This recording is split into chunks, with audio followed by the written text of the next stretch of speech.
Yeah, no, it was really enjoyable, and I thought it was super crazy how they killed Spider-Man at the end. Oh, Haha, film cult.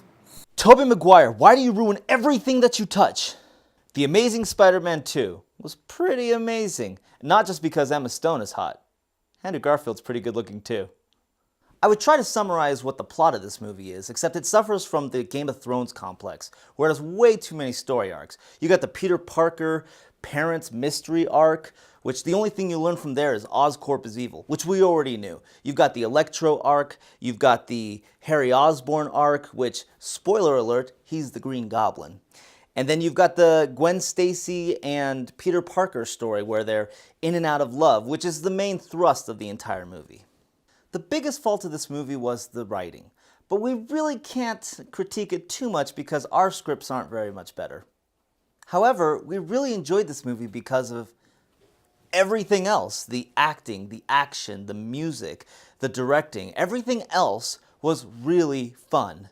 We had a great cast here. We had Andrew Garfield spearheading as Spider-Man again, Emma Stone coming back as Gwen Stacy, the main love interest. You've got Jamie Foxx as Electro Unchained, Dean DeHaan as Harry Osborn, and Sally Fields, no relation to Mrs. Fields' cookies, as Aunt May.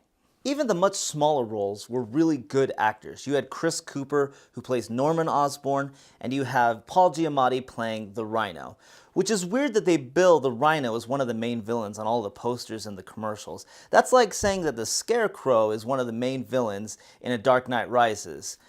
He's in the movie, but it's no more than a cameo. Some of the scenes in here were really great, not because of the writing, but because of the acting. Some of the scenes between Peter Parker and Harry Osborn were very sincere. You really felt like they were friends. And the relationship and chemistry between Peter Parker and Gwen Stacy was very believable and had just the breath of life in it.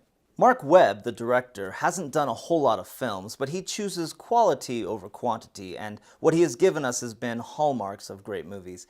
We've got the first Spider-Man and 500 Days of Summer and this one, and we really appreciate what he's done so far. The action was amazing. It was bright and colorful, and it just appealed to your inner ADHD middle schooler. They incorporated music really well to heighten the action in this movie, and it's just overall a solid sequel to the original. Fun fact! The character of Mary Jane was actually originally in this movie as well, but they cut her from it at the last minute because Mark Webb, the director, wanted to focus more on the story between Gwen Stacy and Peter Parker. Also, most people think of Mary Jane as the main love interest for Spider-Man. In fact, in the comic books, it was Gwen Stacy who was the bigger love interest and had a bigger impact on him in the storyline. Something that you should look for, especially if you're a comic book fan, is the end credits scene. They show various weapons and symbols to represent what we think are going to be the villains in the Sinister Six movie.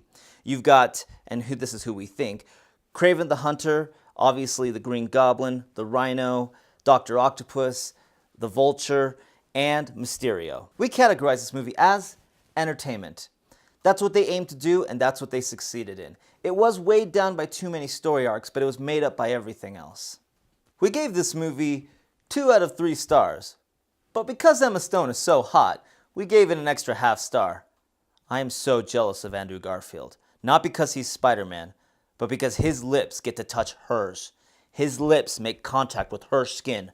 I want to be him so. I apologize for that last outburst. But did you see the movie? Did you agree with us or like it? Leave a comment in the section below. And our question for you this week is, they are making 2 more Spider-Man movies, a Venom movie, and a Sinister Six movie. So we just want to ask you, why do you hate Tobey Maguire?